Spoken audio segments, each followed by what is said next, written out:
Welcome to my YouTube channel. आज जो हमारा टॉपिक है वो है रिट्रेचमेंट स्ट्रेटजी।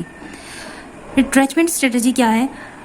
जो ऑर्गेनाइजेशन है, अगर वो कोई प्रोडक्ट बना रही है और उससे क्या हो रहा है, उसको लॉस हो रहा है, तो वो क्या करती है, उस प्रोडक्ट का जो प्रोडक्शन स्केल है उसको कम कर देती है। यानी जितनी क्वांटिटी में वो पहले बना रही थी उतनी क्वांटिटी में वो अब नहीं बनाएगी। मान लीजिए ऑर्गेनाइजेशन बनाती है दो प्रोडक्ट है सोप और शैम्पू। तो ये हो गया हमारा सोप और ये हो गया हमारा शैम्पू, ठीक है। तो जो सोप है उससे तो ऑर्गेनाइजेशन को प्रॉफिट हो रहा है, बट जो शैम्पू है उससे लॉस हो रहा है। तो ऑर्गेनाइजेशन क्या करेगी, मान लीजिए सोप की वो बना रही थी 1000 यूनिट्स और शैम्पू की भी बना रही थी वो 1000 यूनिट्स। अब सोप से तो उसको फ़ायदा हो रहा है, उसमें उसका प्रॉफिट बच रहा है, मार्जिन अच्छा आ रहा है, ठीक है। और वहीं शैम्पू से क्या हो रहा है, उसको लॉस हो रहा है, उसका प्रॉफिट ज़्यादा नहीं बच रहा, उसका मार्जिन ज़्यादा नहीं बच रहा। तो वो क्या करेगी, जो 1000 यूनिट प्रोड्यूस कर रही है उसको रिड्यूस कर देगी 550 यूनिट तक, या फिर समथिंग 650, यानी सिंपली उसको रिड्यूस कर देगी।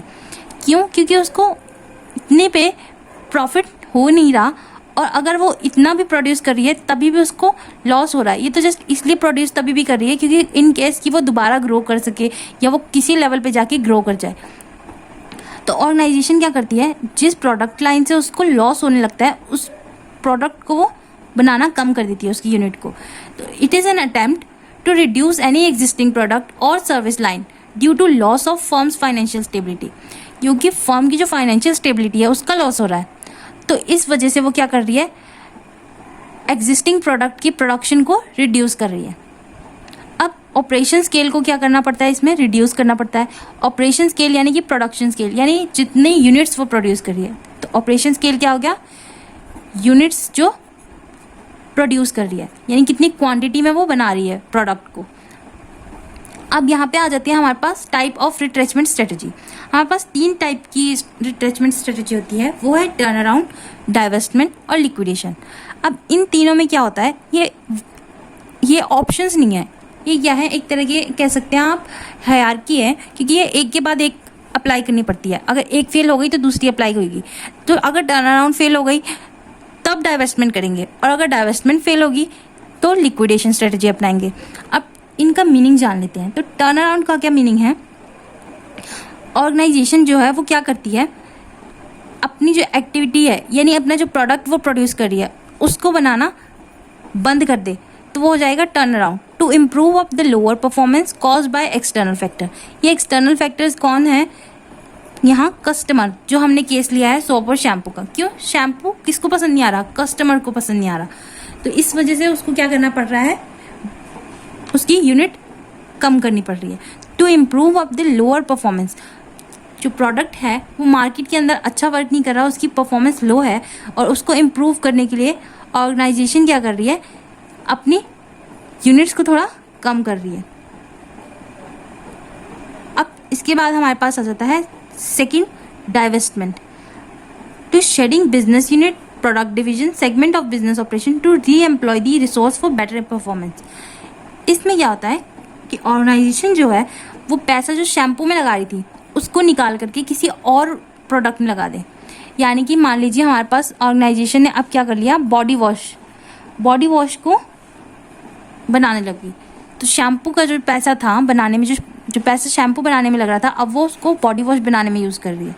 तो ये क्या हो गया, तो शेडिंग ऑफ बिजनेस यूनिट, यानी इस पर पूरा कांटा मार दिया, ये नहीं बनाएंगे, अब हम बॉडी वॉश बनाएंगे, ठीक है। अब थर्ड है हमारे पास लिक्विडेशन, यानी कि अब जो ऑर्गेनाइजेशन है, जो फर्म है, वो सेल ऑफ कर देना, sell off the firm to avoid bankruptcy. अब हमें पता है आज भी हमारे पास जो सिचुएशन है उसमें हम कंटिन्यूसली लॉस फेस कर रहे हैं। अब अगर हम इस टाइम पे लॉस को बियर करने के लिए फर्म सेल ऑफ नहीं करेंगे और उसको लिक्विडेट नहीं करेंगे तो हमारा जो लॉस है वो आगे जाके बढ़ सकता है। इसलिए ऑर्गेनाइजेशन क्या करती है, अपने जो फर्म है उसको सेल ऑफ कर देती है, यानी sell off the firm to avoid bankruptcy. Bankruptcy वो सिचुएशन होती है जहां पर ऑर्गेनाइजेशन को क्या करना पड़ता है, बिल्कुल खाली हो जाती है, यानी कोई भी कैश उसके पास नहीं बचता, कोई एसेट नहीं बचते, तब बैंकरप्सी की स्टेट आ जाती है। यानी जब उसके लाइबिलिटीज जो है वो ज़्यादा हो जाती हैं उसके एसेट से, तो वो बैंकरप्सी की सिचुएशन आ जाती है। तो ये है रिट्रेचमेंट स्ट्रेटजी। तो रिट्रेचमेंट स्ट्रेटजी आपको समझ आ गया होगा आई होप कि क्या है, रिड्यूस करना एग्जिस्टिंग प्रोडक्ट लाइन को। क्यों? क्योंकि फर्म जो है वो फाइनेंशियल स्टेबिलिटी लूज कर रही है अपनी, उस फाइनेंशियली स्टेबल नहीं हो पा रही, कंटिन्यूस लॉस देख रही है, और इस केस में वो क्या करती है, अपने ऑपरेशन स्केल को सिंपली लोअर कर देती है। और इसमें टाइप्स आ जाएंगी 3 हमारे पास, टर्न अराउंड, डाइवर्समेंट और लिक्विडेशन। और इसमें डिफरेंस क्या है कि टर्न अराउंड जो है उसके अंदर वो अब सिंपली अपनी जो चीज़ से उसको नुकसान हो रहा है वो एक्टिविटी करना बंद कर देती है, और डाइवेस्टमेंट में उस बिजनेस यूनिट को या उस सेगमेंट को बंद कर देती है और अपना जो पैसा है वो किसी और तरफ लगा देती है। और लिक्विडेशन में क्या होता है हमारे पास, फर्म पूरी तरह से अपने आप को सेल ऑफ कर देती है ताकि वो बैंकरप्सी की स्टेट ना देखे। Thank you.